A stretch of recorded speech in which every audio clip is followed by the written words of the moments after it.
Evangelho de Mateus, capítulo 13, eu vou ler aqui do verso 1 ao 9. Meus irmãos estejam acompanhando atentamente essa leitura.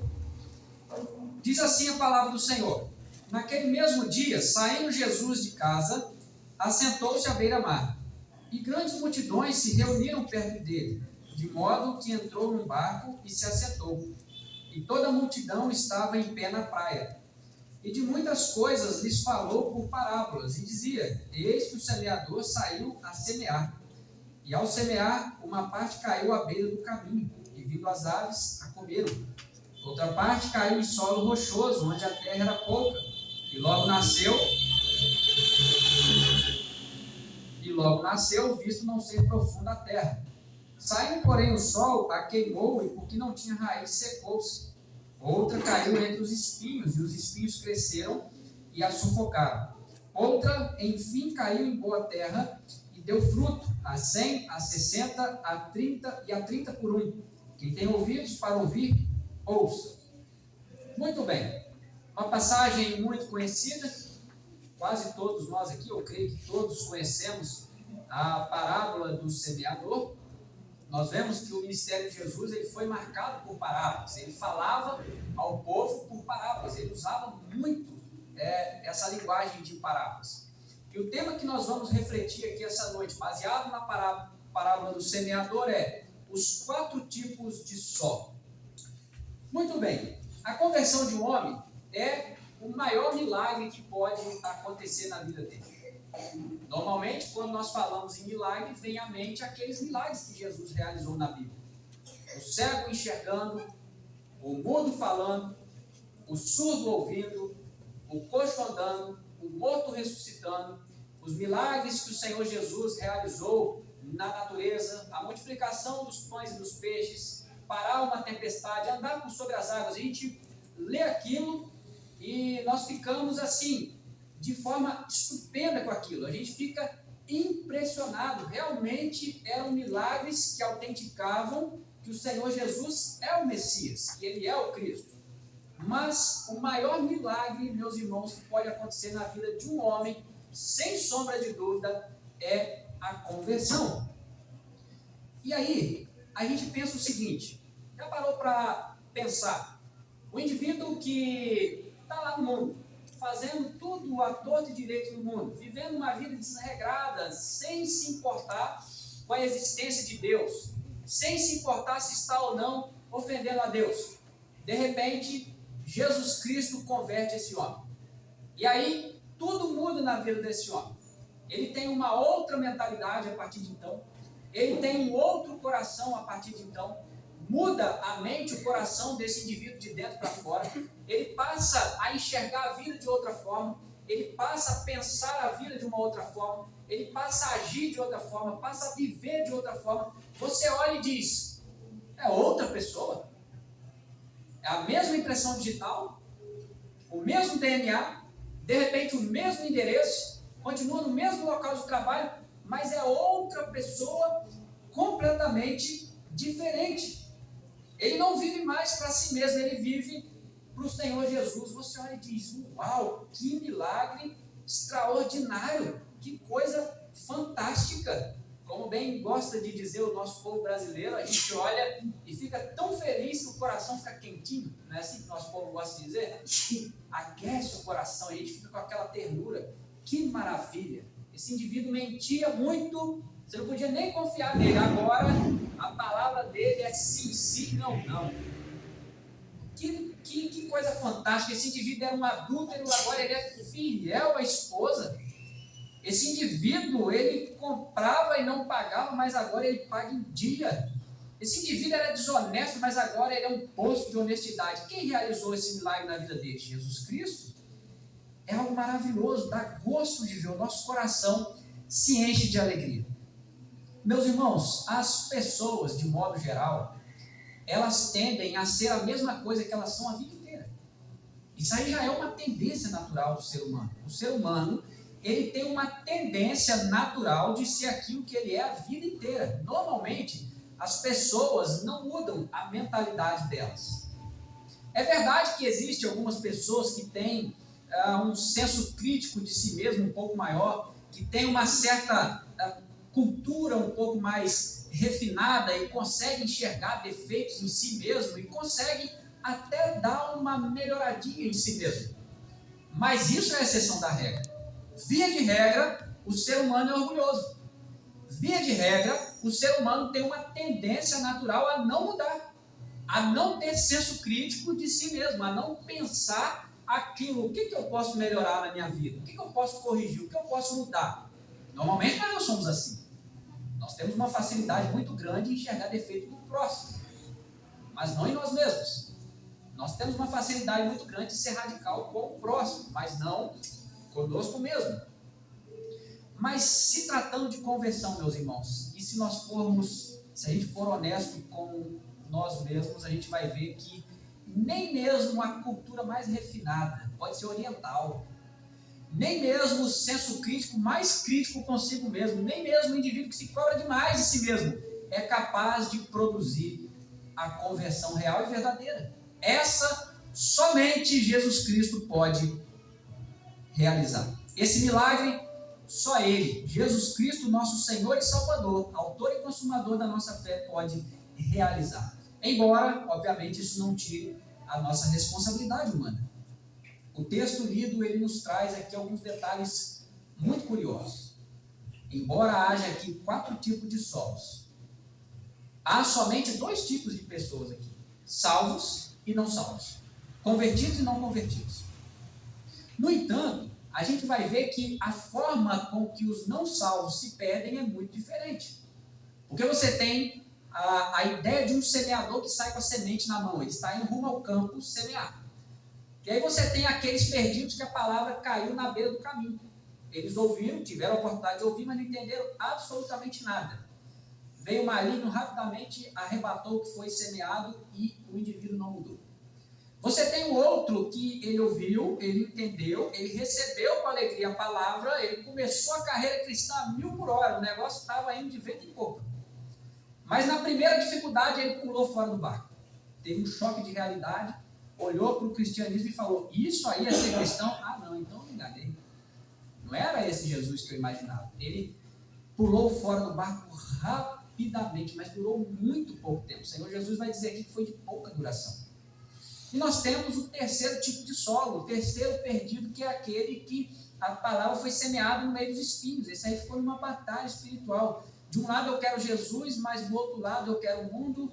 Um pé está na igreja, o outro pé está no mundo. Para onde eu vou, para onde eu vou, para onde eu vou. Mas os espinhos cresceram e sufocaram, asfixiaram a palavra.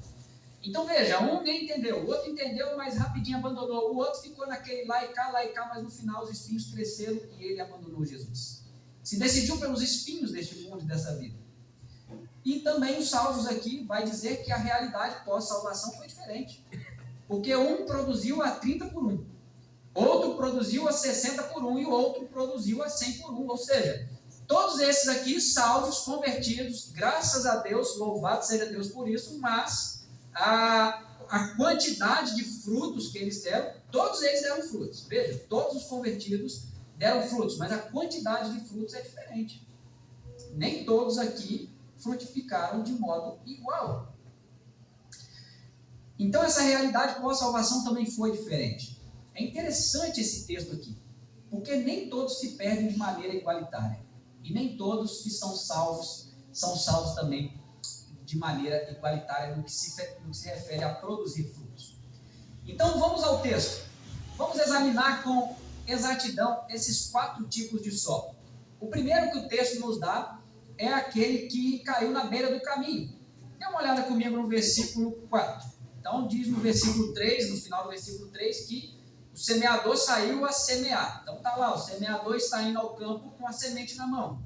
O verso 4 vai dizer: e ao semear, uma parte caiu na beira do caminho, e vindo as aves a comeram. O que vem a ser isso? O Senhor Jesus, então, ele começa a partir do versículo 10, explicar aos seus discípulos qual era o significado dessa passagem, dessa parábola. E no verso 19, o Senhor Jesus explica o que é aqueles que caíram à beira do caminho, que a semente caiu à beira do caminho. Ele vai dizer no verso 19: a todos os que ouvem a palavra do reino e não a compreendem, vem o maligno e arrebata o que lhes foi semeado no coração. Este é o que foi semeado à beira do caminho. Então veja, Jesus ele explica qual é ali o significado desse que caiu na beira do caminho. Esse indivíduo, ele ouviu a palavra. Isso é muito importante. Ele não é um povo não alcançado. Ele não é daquelas pessoas que estão lá nos confins do mundo, lá nas tribos indígenas da Ásia ou de repente da África, e nasceu e morreu e nunca ouviu falar de Jesus. Não é o caso. Eles ouviram o Evangelho. Eles ouviram da salvação. No entanto, eles não compreenderam absolutamente nada do que foi pregado. Essa passagem aqui, ela nos explica por que às vezes a gente prega o Evangelho para alguém. Você explica, reexplica, explica novamente, desenha. E a sensação que você tem, desculpa aqui a palavra, é de que você está falando grego. Nada entra na cabeça da pessoa. O coração e a mente estão completamente bloqueados. E veja, o texto aqui não está falando de pessoas que têm, de repente, problemas cognitivos, problemas de entendimento. Não. São pessoas que qualquer outro assunto que você falar no dia a dia, elas vão entender, vão participar, vão argumentar tranquilamente. Mas entrou no Evangelho, parece que cria-se um bloqueio na hora. A mente bloqueia, o coração bloqueia, está tudo travado, nada entra. E aí a palavra diz que o maligno vem e arrebata rapidamente tudo que foi semeado. A palavra não passou da barreira dos ouvidos. Entrou no ouvido, mas não chega no coração. Cai na beira do caminho, nem chegou ao solo que estava arado para receber a mensagem. Eles até entendem outros assuntos, mas não do Evangelho. O que houve aqui? A palavra foi rapidamente removida por Satanás. Nem chegou a penetrar o solo. A palavra dentro dos ouvidos, não o coração. Não a mente. O coração está completamente endurecido. E se essas pessoas elas não têm problemas cognitivos? Se elas são pessoas perfeitamente capazes de se entender que 2 mais 2 é 4, e o Evangelho não é nada complicado, ele é muito simples, não precisa ser PhD em Harvard para entender por que eles não compreenderam. Quando a gente lê esse texto, a gente se pergunta, por que essas pessoas não compreenderam? É muito simples entender que 2 mais 2 é 4. Por que eles não compreenderam? A resposta que o Senhor Jesus nos dá começa aqui a partir do versículo 13. Quando nós olhamos a partir do versículo 10, os discípulos estavam com um questionamento em mente. Senhor, por que o Senhor, mestre, explica as coisas para este povo por parábolas? Eles não vão entender. Era basicamente esse o questionamento dos discípulos.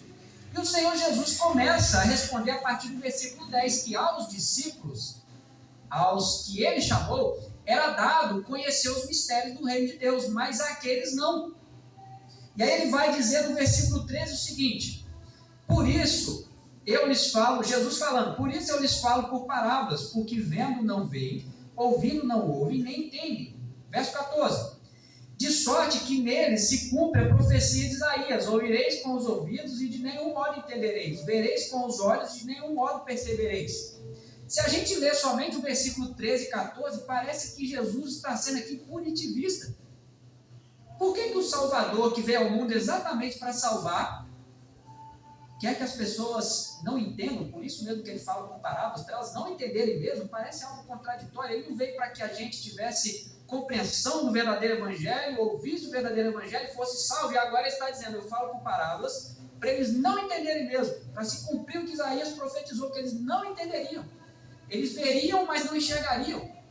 Como explicar essa aparente contradição? O versículo 15 nos explica. Ele vai dizer, porque o coração deste povo está endurecido. De mau grado ouviram com os ouvidos e fecharam os olhos. Então veja, somente a parte A. Jesus está dizendo aqui por que ele falava com parábolas. O coração deste povo está endurecido. Eles ouvem, mas ouvem de mau grado. Eles não ouvem com boa vontade. Eles não têm prazer de ouvir o Evangelho. Eles não têm prazer de ouvir a mensagem. A mensagem da cruz, a mensagem do Evangelho, é uma mensagem cômoda a eles. Eles ouvem com má vontade. Com má vontade. E aí na parte B do versículo vai dizer assim, ó, De mau grado ouviram com os ouvidos e fecharam os olhos, para não suceder que vejam com os olhos, ouçam com os ouvidos, entendam com o coração, se convertam e sejam por mim curados. Então veja, Jesus não está sendo punitivista por falar por parábolas para que o povo não entenda. Jesus sabia que aquele povo era povo de coração endurecido, era povo que não queria a verdadeira cura e conversão. E é interessante que Jesus fez tantos milagres de cura, e ele está dizendo aqui de uma cura que essa cura o povo não queria receber.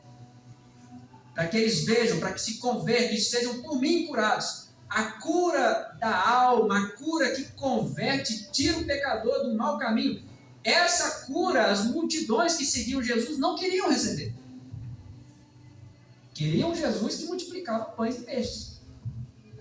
Queriam o Jesus que curava a cegueira, que curava a surdez, que expulsava demônios, que trazia ali a paz momentânea para a mente. Esse Jesus, ele era bem quisto. Mas nós vamos ver que quando o próprio Senhor Jesus começa a endurecer o discurso, começa a falar sobre conversão, começa a falar sobre arrependimento, a Bíblia vai dizer que muitos dos que seguiam a ele pararam de seguir, abandonaram o mestre. É esse episódio que Pedro e os discípulos ali chegam a Jesus e dizem: olha, mestre, maneira aí um pouquinho o discurso, porque o povo está indo embora. Nós não temos mais aquela multidão toda nos seguindo. E Jesus responde de maneira muito educada e sábia: olha, vocês querem ir embora? Fique à vontade, pode ir. E aí Pedro olha e responde: para onde iremos nós, se só o Senhor tem as palavras de vida eterna? Então veja, queridos, é esse o Jesus das Escrituras que exige o arrependimento. E aí ele está dizendo que esse tipo de cura aquele povo não queria ouvir. Não era que Jesus era punitivista. Não era que Jesus falava por parábolas no intuito de, realmente não estou interessado que esse povo seja salvo. Não, era um povo que realmente tinha uma má vontade de ouvir o verdadeiro evangelho. Era um povo que não queria saber de Jesus. Era um povo que não queria a verdadeira cura. Segundo lugar, nós temos aqui a semente que caiu em solo rochoso. Esse também é dos que se perdem. O versículo 5 e 6 vai nos dizer o seguinte: outra parte caiu em solo rochoso, onde a terra era pouca, e logo nasceu, visto não ser profunda a terra. Saindo, porém, o sol a queimou, e porque não tinha raiz, secou-se. Olha agora o verso 20 e 21. Ele explicando: o que foi semeado em solo rochoso, esse é o que ouve a palavra e a recebe logo, com alegria, mas não tem raiz em si mesmo, sendo antes de pouca duração. E lhe chegando a angústia ou a perseguição por causa da palavra, logo se escandaliza. Esse indivíduo aqui, meus irmãos, é aquele que ele ouve a palavra e recebe rápido, com alegria. Ele ouve a palavra, ele se encanta com o evangelho, ele se emociona com a história de Jesus, com os valores do reino. Ele olha para isso e diz: é isso que eu quero para a minha vida, eu quero esse Jesus. Eu quero fazer parte da família, eu quero logo. E as coisas acontecem muito rápido. Ele vem para a igreja, ele batiza, ele faz profissão de fé, o negócio começa igual um cometa, é muito rápido. Você olha e diz: é uma conversão espontânea. Mas aí na primeira dificuldade, na primeira situação, a rapidez com que ele se converteu é a mesma rapidez com a qual ele abandonou o evangelho. Durou pouco, era só fogo de palha. E aí vai nos dizer aqui que essa semente caiu num solo rochoso, não chegou a criar raiz. E aí quem entende de agricultura sabe que o solo rochoso realmente é assim. Pode ter terra por cima, mas se você planta lá uma sementinha, você vai ver o brotinho saindo para fora, mas como não tem raiz, ele não consegue se aprofundar na terra, e aí o primeiro sol que vem realmente vai lá e queima, e murcha, e deixa de existir. O crente precisa ter raiz, precisa estar enraizado em Cristo, precisa fincar suas raízes em Jesus Cristo e aprofundá-las cada vez mais. Somente as árvores que têm raízes profundas resistem a períodos de seca prolongada, resistem ao sol do verão, resistem às intempéries da vida. Mas não era o caso desse indivíduo. Aqui não foi uma conversão, aqui foi uma emoção. Ele recebeu com alegria, com empolgação, com entusiasmo. À primeira vista parece de fato uma conversão genuína e verdadeira. O indivíduo está em êxtase. Mas quando vem a tribulação, quando ele olha para Jesus, o verdadeiro Jesus das Escrituras, quando ele olha e percebe que o cristianismo não é só festas e alegria, é cruz, é aflições, é perseguições, ele tem um choque de realidade muito triste. Ele olha e diz: não era esse evangelho que eu imaginava. Não era esse Jesus que eu queria. Não era isso que eu procurava ouvir a igreja. E esse indivíduo, então, ele pula fora do barco. Veja, queridos, é uma pessoa que recebeu a palavra, entendeu a palavra, mas murchou rapidamente como uma planta sem água. Se escandalizou. Esse indivíduo, ele não conheceu verdadeiramente a Jesus. Ele não conheceu verdadeiramente o Mestre. Ele não conheceu verdadeiramente o Evangelho. E aí nós podemos concluir com isso, meus irmãos, que nenhum solo raso é capaz de dar raiz. É preciso ter profundidade. Quem trabalha em construção civil sabe como que é praticamente impossível uma raiz crescer no solo rochoso. Você vai começar a construir uma casa. Aí você pega a cavadeira de boca, começa a cavar ali para você fazer a fundação, para fazer a sapata. E de repente você se depara com aquele solo rochoso, que até começa a criar dente na ponta da cavadeira de boca. É terrível. É um solo duro de cavar. A semente não vai germinar a ponto de crescer ali uma raiz profunda. Solo raso não vai dar raiz. E se nós puxarmos na nossa memória, vocês vão lembrar-se de muitas pessoas que entraram na igreja hoje e daqui, de repente, um mês já estavam se desviando. E você fica: meu Deus, mas como? Parecia que o negócio ia acontecer, ia deslanchar, ia começar para valer, mas, pelo visto, não compreendeu o verdadeiro evangelho. Esse é aquele que caiu no solo rochoso, cresceu rápido e morreu rápido. Terceiro ponto aqui é a semente que caiu entre os espinhos. Acompanhe comigo no versículo 7, diz assim: outra caiu entre os espinhos, e os espinhos cresceram e a sufocaram.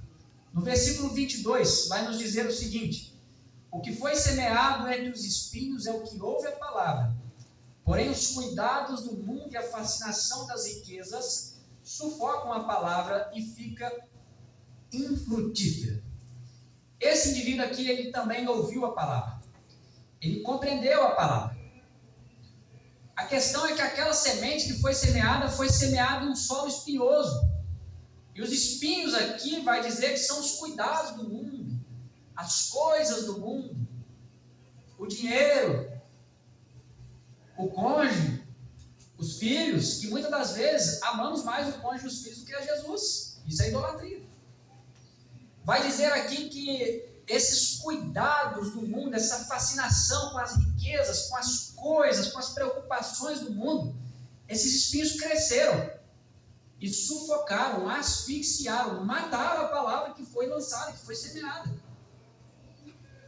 Então esse indivíduo aqui, ele ouve a palavra, ele fica por um tempo balançado, e isso nos sugere que, de fato, a palavra mexeu com o coração dele, mexeu com a mente dele. Ele fica naquele impasse, ele fica naquele dilema: eu amo a Cristo, mas eu também quero amar o mundo. Eu amo a Cristo, mas eu não consigo colocar ele em primeiro lugar na minha vida. Eu quero Cristo, mas ao mesmo tempo eu quero isso aqui também. Eu quero isso, mas ao mesmo tempo eu quero aquilo. E ele fica naquela divisão, fica com a mente suspensa entre um ou outro. Esse indivíduo ficou dividido.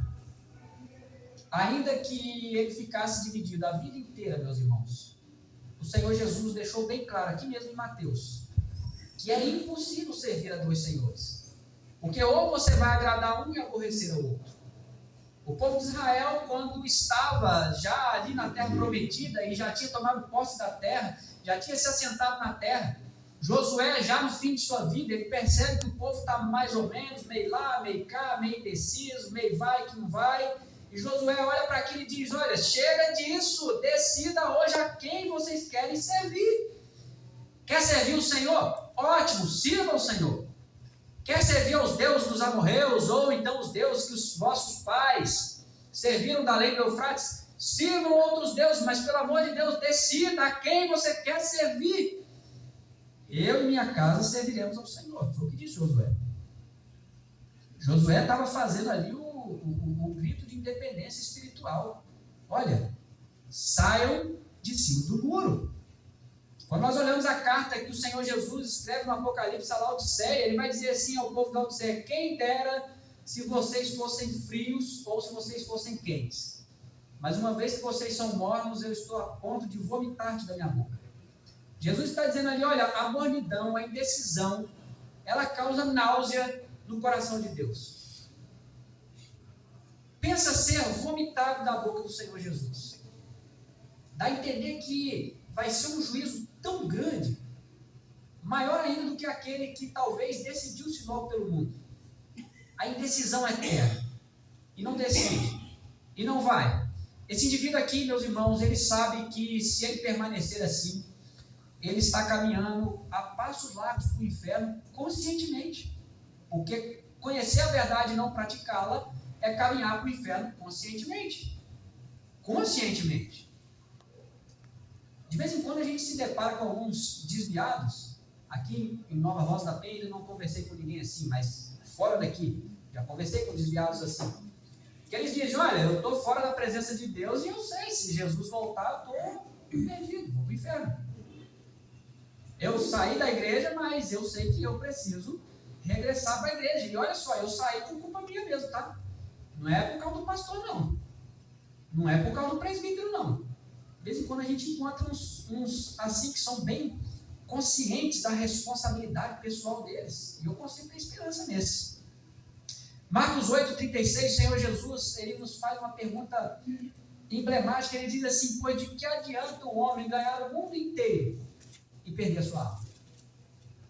Uma pergunta que não carece de resposta. De que adianta ganhar todo o dinheiro do mundo? Tudo que você sempre sonhou. Dinheiro, sucesso, trabalho, faculdade, renda e tantas outras conquistas. Apartamento de frente para a praia e tudo que você sempre quis. Mais de 10 mil curtidas a cada postagem no Instagram. Uau!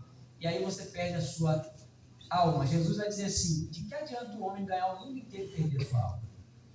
De que adianta conquistar tudo que você sempre sonhou, ter o privilégio de colocar lá no Instagram, realizado mais um sonho? Até aqui, estou conquistando. Que estrutura fantástica que eu tenho de vida. Maravilhosa. Se eu passar mal, tenho um plano de saúde extraordinário, tenho uma estrutura ótima. Ó, ganho bem, recebo bem, estou conquistando, o negócio está fluindo. E o indivíduo cada vez mais distante de Deus. E às vezes pensa assim, tá vendo como é que Deus me prospera, me abençoa? Ele deve estar satisfeito com a minha vida. Sabe o que é isso, irmãos? Isso é Deus permitindo que o indivíduo seja cevado. É igual um boi que está sendo cevado para logo depois o algoz vir e degolá-lo. É isso. O indivíduo vai seguindo a vida. Parece que está dando tudo certo. Estou com saúde, geladeira cheia, ganhando bem. A vida está de vento em pompa. Jesus de vez em quando eu procuro ele quando eu preciso dele. Depois que ele me ajuda, aí eu faço um combinado. Depois, Jesus, obrigado. Depois que quando eu precisar de novo, eu te procuro, tá bom? É isso, e vai tocando a vida. Esse indivíduo aqui, ele vai se lamentar muito ao chegar no tribunal de Deus e ser notificado de sua condenação. E qual foi o motivo de sua condenação? Ele descartou Jesus e escolheu o mundo. Ele tratou Jesus como alguém descartável. Ele tratou a igreja como algo descartável. Ele tratou a comunhão com os irmãos como algo descartável, algo que pode ser ignorado facilmente, não faz falta. É curioso. Às vezes a gente vê pessoas que saem da igreja e normalmente a pergunta que fica é, o pastor já visitou? E às vezes o pastor visita uma vez, 2 vezes, 3 vezes, 4 vezes, 5 vezes, 10 vezes. E aí quando o pastor chega na conclusão, bom, esse indivíduo não quer mais Jesus. A pergunta que fica, mas cadê o amor ao próximo? Ninguém mais foi visitar esse irmão? Ninguém mais foi visitar essa irmã? Mas ninguém pergunta, e o amor ao próximo desse irmão para com os irmãos de igreja dele? E o amor desse irmão pela igreja local dele? Ele não pensou que abandonar Jesus, abandonar os seus irmãos, abandonar a sua fé, abandonar o seu Deus, também é uma falta de amor ao próximo? E normalmente a gente coloca quem está na presença, quem está lutando para se manter de pé na presença de Deus, como alguém que de fato é o responsável por aqueles que não estão mais na presença de Deus. Mas Jesus vai dizer aqui que cada um é responsável por si mesmo. Vai dizer que esse povo, eles não ouviram de bom grado, o coração deles está endurecidos. Mas em quarto lugar, vamos falar de coisa boa. Aqui a semente que caiu numa boa terra. Versículo 8 e 9. Outra, enfim, caiu em boa terra e deu fruto. A 100, a 60 e a 30 por um. Quem tem ouvidos para ouvir, ouça. E aí na parte do versículo 23, nós vamos ver aqui Jesus falando: mas o que foi semeado em boa terra é o que ouve a palavra e a compreende. Este frutifica e produz a 100, a 60 e a 30 por um. Esse indivíduo aqui é aquele que ouviu, é aquele que compreendeu, recebeu a palavra e a terra era boa, a terra era fértil, a semente entrou, criou raiz, e o que comprova que ele tinha uma boa raiz é que ele deu fruto visível, externo, palpável, tangível. Isso é o que comprova uma verdadeira conversão. Os frutos, Jesus disse, a árvore é conhecida pelo quê? Pelos frutos. Isso que comprova uma verdadeira conversão real e genuína. O indivíduo dá frutos visíveis. E aí vai dizer aqui que um deu frutos a 30 por um, 60 por um e a 100 por um. Isso nos sugere, meus irmãos, que embora seja Deus quem salva as pessoas, nem todos são iguais. Isso nos mostra que Deus concedeu dons e medidas diferentes para cada um. Talvez você vá se converter e você vai ser o Jonathan Edwards do século XXI, o Lutero, o Calvino do século XXI.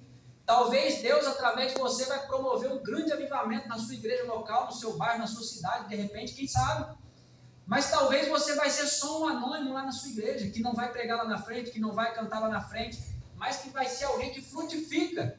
Nem que seja 30 por um, nem que seja 20 por um, nem que seja 10 por um, mas o fato concreto é, todos aqueles que foram salvos, eles frutificam. Não há ninguém infrutífero nessa lista aí, não, Marcelo? Não há. Não tem como eu me dizer salvo e não ter nenhum fruto na minha vida que comprove realmente que eu me converti e que a semente foi plantada numa boa terra e essa boa terra é no meu coração. Não há. Cada salvo aqui deu fruto. E o Senhor Jesus, quando ele fala sobre a necessidade de dar frutos, e nós sabemos que não são os frutos que salvam, não são as obras que salvam, mas todo salvo ele dá fruto, ele faz boas obras. O Senhor Jesus diz assim que toda árvore que não dá bom fruto, ela é cortada e lançada fora. Os frutos comprovam. Aquela ideia de, não, mas Deus conhece o meu coração. Não, Ele sabe o que está aqui no meu coração. Essa ideia de frutificar aí, essa ideia de as pessoas têm que ver Jesus em mim, as pessoas, não, ninguém tem nada a ver com a minha vida. Essa história, ela é até... parece fazer sentido, mas à luz da Bíblia não faz sentido nenhum. Todo mundo tem tudo a ver com a minha vida. Eu preciso frutificar. Eu preciso ter credenciais que comprovam que realmente eu sou convertido. Meus irmãos, eu partindo para a reta final aqui de reflexão, eu faço um desafio a cada um de vocês. Eu quero lançar um desafio esta noite para cada um de vocês. Com qual tipo de solo você se identificou aqui nessa noite? Eu tenho certeza que não importa com qual tipo de solo você se identificou, Jesus pode resolver qualquer situação aqui, hoje ainda. Não é nem depois, não. Aqui dentro mesmo, hoje ainda. Ele pode resolver qualquer situação. Você se identificou com aquele que caiu na beira do caminho? Às vezes você tem a sensação que o seu coração está tão duro, igual uma rocha, que a palavra não consegue entrar porque está duro. Você ouve de mau grado, de tanta dureza que há no coração, e acaba que no final você não entende nada, e você percebe que tudo que você ouviu parece que veio uma mão invisível maligna, que o texto aqui chama de maligno, e arrebata tudo, e leva tudo embora. Se você se identificou com esse que caiu na beira do caminho, peça a Deus aqui e hoje, nós vamos orar daqui a pouco, Peça a Deus aqui hoje para abrir o seu entendimento, para quebrantar o seu coração a ponto do verdadeiro evangelho entrar no seu coração. Peça a Deus, Senhor, quebra esse coração de rocha que eu tenho, Senhor, me dá um coração de carne e permita, Pai, qual é o verdadeiro evangelho, Pai? O que o Senhor realmente quer fazer através da minha vida e na minha vida? Coloque isso no meu coração e me dá clareza para eu entender isso, Senhor. Segundo, se você se identificou com o solo rochoso, aquele que ouve a palavra, que se emociona, e aí pensa consigo mesmo, agora vai fluir, agora o negócio vai deslanchar, mas daqui a pouco você percebe, não foi. Foi só uma emoção. Eu achei que ia, mas não foi dessa vez. Ore a Deus nessa noite para tirar a emoção passageira do seu coração e colocar no seu coração a verdadeira razão de Cristo, porque Ele pode fazer isso. Ore a Deus e peça, Senhor, eu não quero mais me emocionar, eu quero racionalizar a coisa. Senhor, eu não quero mais ouvir a palavra, chorar, sentir temor, falar no meu coração, agora vai. E chegar na segunda-feira e perceber que não foi coisa nenhuma, Senhor. Eu não quero mais essa emoção passageira, eu quero uma mudança real no meu coração. E eu sei que o Senhor pode produzir, e Ele pode mesmo. Ele pode mesmo. Terceiro, se você se identificou com o que foi semeado entre os espinhos, e atualmente você está meio lá, meio cá, um pé na igreja, outro no mundo, e você tem a sensação que você ainda não ama a Deus acima de todas as coisas, talvez esse seja o solo mais complicado de todos esses aqui. Talvez seja hoje o momento de você olhar para Deus e falar, Deus, eu te quero, mas eu não amo mais o Senhor do que o meu celular. Eu te quero, mas eu não amo mais o Senhor do que o meu Instagram. Eu não amo mais o Senhor do que o meu cônjuge, do que o meu filho, do que o meu trabalho, do que o meu dinheiro, do que isso, do que aquilo, do que o meu carro, do que a minha casa. E não precisa, meus irmãos, ficar, mas eu ter coragem de falar isso para Deus, não precisa ter vergonha de falar isso para Deus, não, porque Ele já sabe de tudo isso. Senhor, eu até te quero, mas tem um pecado aqui que eu amo cometer esse pecado, eu não consigo largar. Pode falar desse jeito, meus irmãos, não precisa, depois que você entra para a porta do seu quarto para dentro, não precisa se preocupar em falar bonito com Deus, não. Não precisa tentar esconder alguma coisa de Deus, não. Não precisa tentar ocultar, maquiar uma situação lá no seu coração, não, porque o que Deus quer é que você fale com sinceridade. Senhor, olha, eu sei que eu preciso te amar acima de todas as coisas, mas eu ainda não amo. Eu amo mais a minha vida, eu amo mais as coisas do mundo, eu amo mais os confortos do mundo, os prazeres do mundo, eu amo mais o pecado tal, o pecado X, o pecado Y. Mas hoje, Senhor, eu quero que isso acabe. Eu quero amar o Senhor acima de todas as coisas. É preciso, meus irmãos, ter esse tipo de confissão. Quando a Bíblia diz lá na 1 João 1,9, se confessar os nossos pecados, Ele é fiel e justo para nos perdoar os pecados purificados de toda injustiça, não é confessar assim, oh Jesus, desculpa aí qualquer coisa. Senhor, sabe como é, né? Desculpa aí qualquer coisa. Não é isso ali não. Aí é você dar nome para o seu pecado, é você dizer, Senhor, eu tenho uma má vontade de ir para a igreja. Senhor, eu tenho uma má vontade de orar. Senhor, se depender de mim, eu não abro a Bíblia, eu passo o dia todo no celular. Senhor, eu tenho uma má vontade de fazer o bem. Senhor, eu tenho uma má vontade de ajudar o próximo. Senhor, eu tenho raiva do próximo. Senhor, eu tenho ódio no coração. Eu tenho isso aqui guardado, eu tenho aquilo guardado. É você dar nome, sobrenome, CEP, endereço, CPF para o seu pecado e falar, agora, Senhor, liberta-me disso. Isso é confissão de pecado. Não é você dizer assim, Senhor, perdoa todos os meus pecados. Não, Ele quer ouvir qual é o seu pecado. Ele quer que você homologa aquilo que Ele já está dizendo na sua mente. Realmente, Senhor, eu pequei nisso aqui, eu pequei naquilo ali.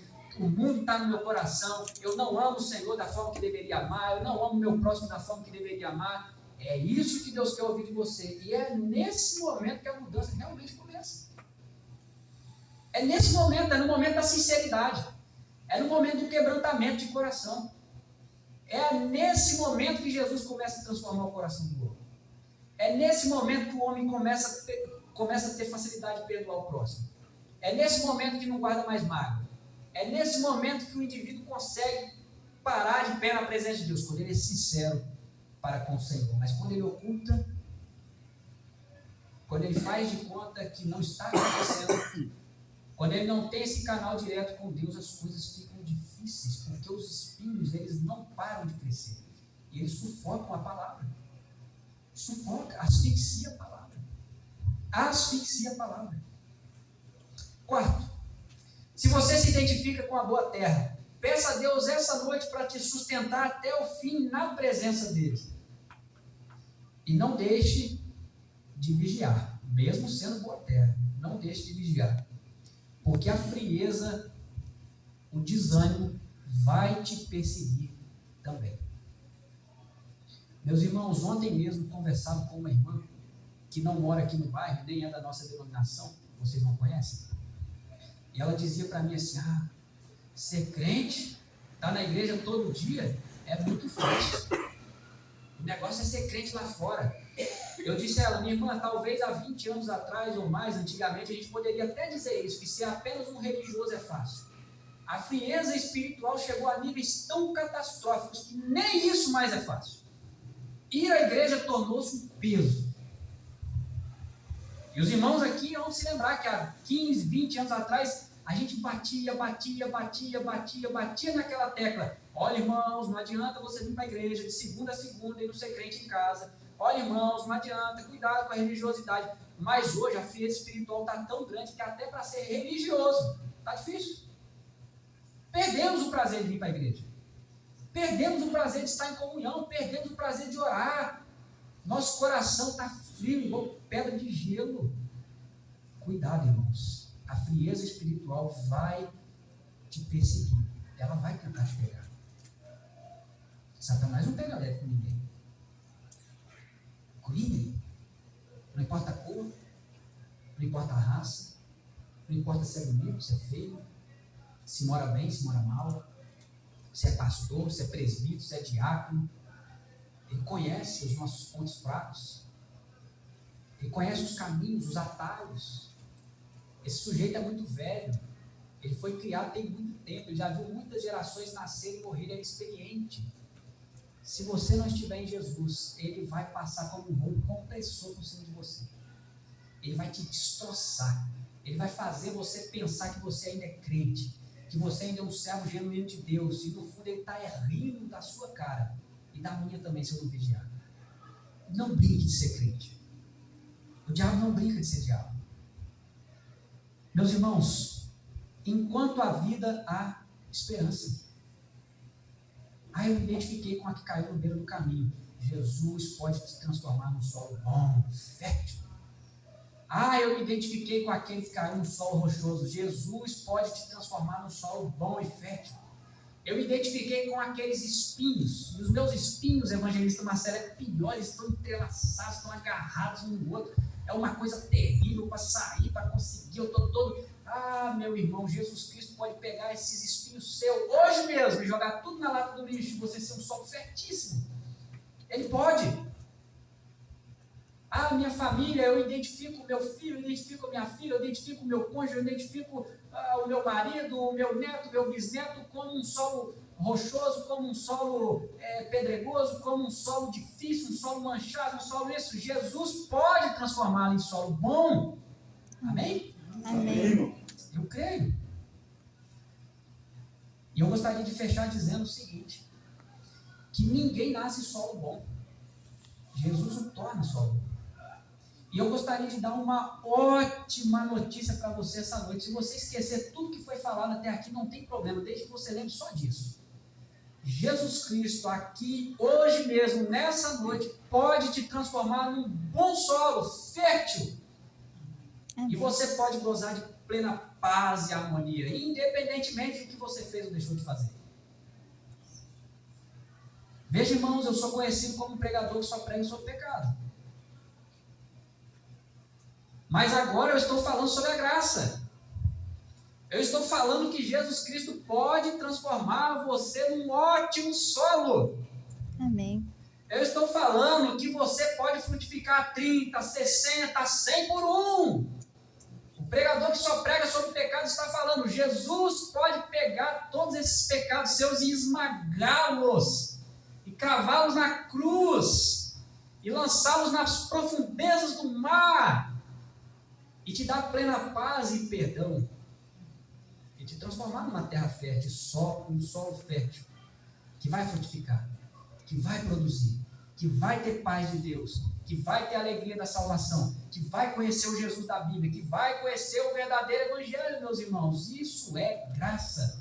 Nenhum de nós merecemos, e eu fecho com Efésios 2:8, porque pela graça sois salvos, mediante a fé, e isso não vem de vós, é dom de Deus, é um presente que Deus nos dá.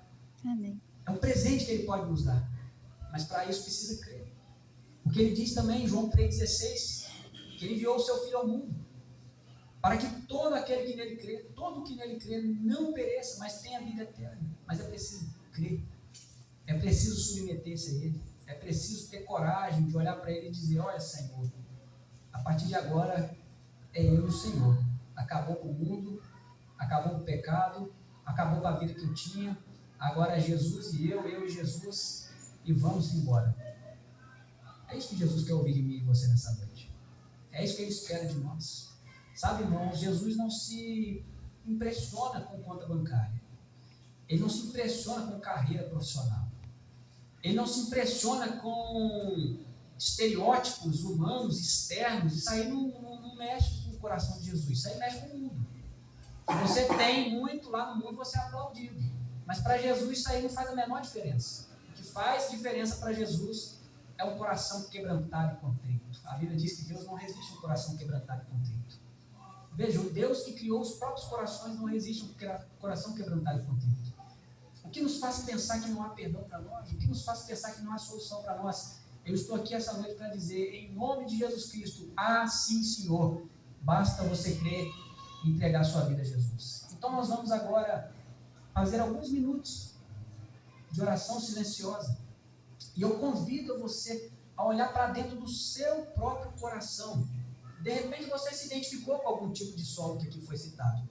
Jesus pode hoje ainda transformar você num ótimo solo fértil e produtivo. Oremos ao nosso Deus. Logo após alguns instantes em oração, eu quebrarei o silêncio e encerrarei.